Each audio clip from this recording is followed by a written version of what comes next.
so far at corner? Mike has done a good job. He was at corner before, and this spring, not this spring, but in the game on Saturday, did a pretty good job. So it's been a good move for us, and we're happy with it. What kind of challenge has it been for him though to make the move? First few weeks of the season, much at all, or is it a pretty seamless transition?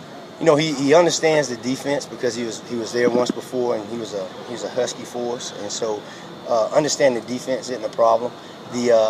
I guess the little things that he's learning, just technique stuff, different techniques that we play at corner, and just mastering those techniques and getting those things down. I say that's the hardest thing. From Bobby Hill to Anthony Standard, a few of those depth guys, how have they looked, and you feel like some of them are ready to help?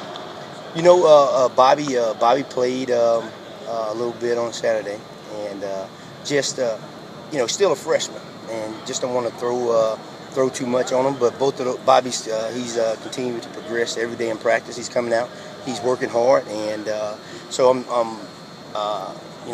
definitely I definitely know he's going to be able to help us down the road here in the future. Anthony's he's still working, still learning the defense just a little bit and trying to get some things going with him. But both of those guys they're going to be able to help us down the road. Now, was Mike able to take much from the SEMO game just based on what they run, option-oriented, and just not that much vertical passing? Well, the SEMO was a little bit different because of the option.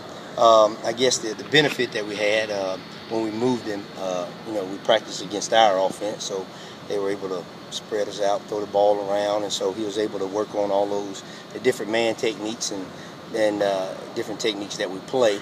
That's going to be useful, to him this week. So, practice against our offense is the best thing that we can do to get ready. What type of challenge does Texas present vertically from Davis, the deep threat guy? I mean, what do they look like on film? Well, they're a good football team. They have talked about Davis. Davis is a good wide receiver. Can stretch the field. Does a great job of catching the deep ball, and also they have Shipley. Shipley's he's a good football player. He's smart. You can see that he understands coverages. He knows where to sit, when to sit down, and where to take his routes based upon the coverage that he sees. And those two guys, they're a big part of that offense. And they also have some good tailbacks, some guys that can run it. So they're a talented football team. How different are they if Ash doesn't play?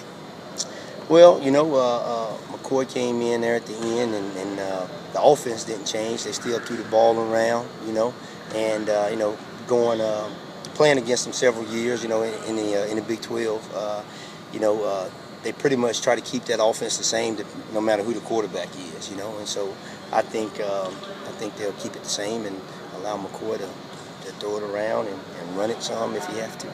Have you been able to bring some special gifts to game planning this week? Well, we all have input in game planning, and I'll say, I guess, because we played them so many times when I was at Oklahoma State, that I'm more familiar with personnel because of a lot of those guys are from Texas, and that was an area that we recruited quite a bit, and so for as personnel and things like that, I know a little bit about personnel.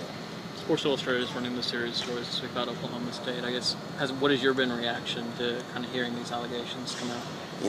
It just caught me by surprise, and while I was there, I didn't know anything, and I know Coach Gundy's a great coach, and Coach Holder, as far as the athletic director, and everything the program stood for was for integrity. So if it's anything, I would be really, really shocked because.